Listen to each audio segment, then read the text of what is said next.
Okay, the Super Nintendo, the SNES Classic Edition pre-orders.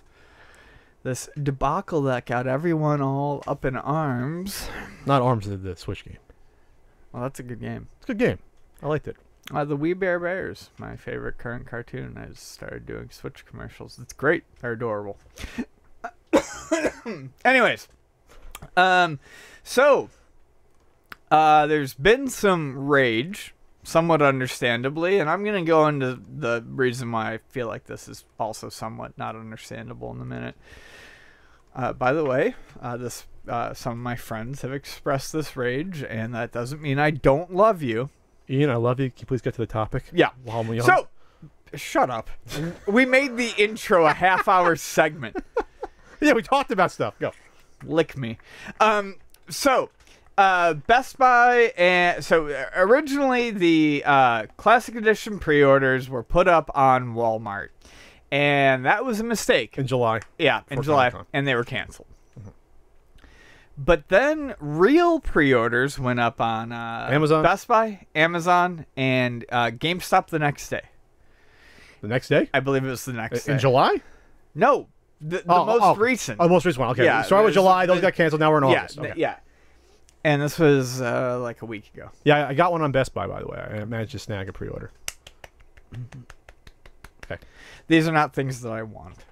And they sold out immediately. Problematically, they were released late at night, no matter what time zone you lived in. Yeah, you would think that if they were timed to go off at a certain time, maybe like the middle of the night. I'm not sure why that would happen, unless they were set to some weird time zone in Europe or something. You would think they would have been like 10 PST would have been like the time they would have launched. That would have made sense. Or 9? Was that's the next? I mean, next no, day I'm talking like 10 a.m. Oh, okay. Yeah, I'm talking like 10 a.m. PST would have been like the time for people during the day to try to get these pre-orders. Instead, you get them launched at night, which is weird. No one really knows. You know, people on the East Coast, you know, a lot of them are going to bed or were asleep when they came out. And there was a very small, limited supply. A lot of people talked about getting them into their carts and then having it canceled. And this is frustrating. I understand, especially because Nintendo said that they were going to go out of their way to make sure that there were more available. Well, Nintendo, remember, Nintendo does not control how the retailers do the pre-orders online. Exactly. They have no control over that. They can just say, here's the date you got to do it. Or here's the earliest date you can do it. That's probably about all they can say. Right. And I have a feeling that... Look, Nintendo fucks up a lot of shit. And I've always been the one to kind of admit that.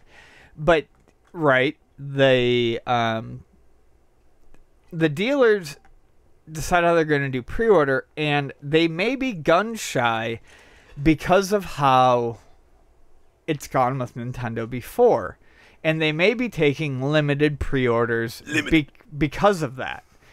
Also, the big thing Nintendo stressed with the Super Nintendo Classic was that they wanted to focus on having and they've said this, and people seem to have forgotten this, even though they were really excited about it when they said this, was that they were going to focus on having a large amount available in store on release day, so that it wasn't all pre-order and there weren't just like 2 or 3 in store. And then there's a better chance of a person getting them versus people using bots to get them. Exactly.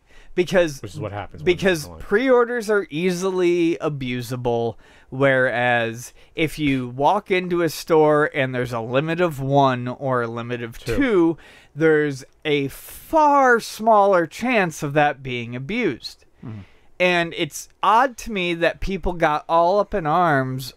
We don't know yet how this is going to play out, and I might be shown to be an absolute idiot or wrong, but... Again. I mean, it's happened a number of times. But it's just odd that something they praised when Nintendo announced it is now something they're crying about because they can't get a pre-order. And then let's take a larger step back. This is a fucking box of ROMs. Make one yourself for cheaper. Make an orange pie? Make a Raspberry Pi box. Stop being children. Okay? You're adults. It's a fucking toy. But I want that toy. It's Yeah, shiny. I know. You all want that toy because I it's want the cutely toy. shaped and it looks like, and it has an official Nintendo logo on it and all this shit. But like you know it. what? It's Fucking good. Jesus Christ! If you don't get one, it's not the end of the I want fucking one. world. I want one. And it's not. I want one. I want one. I want one. It's not the end of the fucking world. Jesus. Fuck. Just stop. Stop crying about this. If it was an actual console, it would be different because a console has a lifespan. This is a box of Super Nintendo ROMs. But it has Star Fox 2 on it. Yeah, and the Star Fox 2 is cool, but I guarantee you they're going to find another way to get you Star Fox 2. So fucking pull up your fucking Pampers and just fucking get on with your life. All right. There's Ian's soliloquy about the Super NES Classic Edition. Remember, though, that this is, again, they said this is only going to be available for, like, the holiday season. Yep, great. So, unless it happened like last time where they found some on a truck, like in the spring, and they still made one on the one production line with 3 people working on it, and they got some more out the spring of this year for the NES Classic. I didn't get a lot of limited things I want, and you know what? I'm still living a happy, good life. Or Best Buy and ThinkGeek finding a bunch of them, out of nowhere, and then bundling them, and then people coming after me because I'm just pointing out, hey, this is available, go get it. They're scalping them. We'll get to that. First of all, that's not scalping. It is bullshit, though. Oh, it's not the most fun thing in the world. The only way you can get something is it bundled with stuff you may not necessarily want. But that's not scalping. No. Bundled stuff existed since the beginning of time. But I do think that's bullshit that GameStop held them back. Well, that's the thing. I don't know how they're working. You really think they're going to hold them back months and months after people don't think they're gone, and all of a sudden say, I'm just saying, it's possible that they honestly had a crate somewhere, had a couple pallets that they overlooked. That's possible. Possible. That's possible, but I also feel like in GameStop. GameStop's not a smart business, but I feel like a smart business or one smart business person there would have been like, hey, hold a few of these back and we can use them to move ThinkGeek merchandise that we can't fucking get rid of any other way. Sure, but I will believe, until I have reason to believe otherwise, that there's evidence that, okay, they honestly held these back. I'm going to take their, as naive as this sounds, no, Pat, you're a GameStop show. People are going to say that somehow. But as naive as that sounds, I think I would take their word for it that they just found some. All right, we'll agree to disagree on this one. All right, we're going to disagree.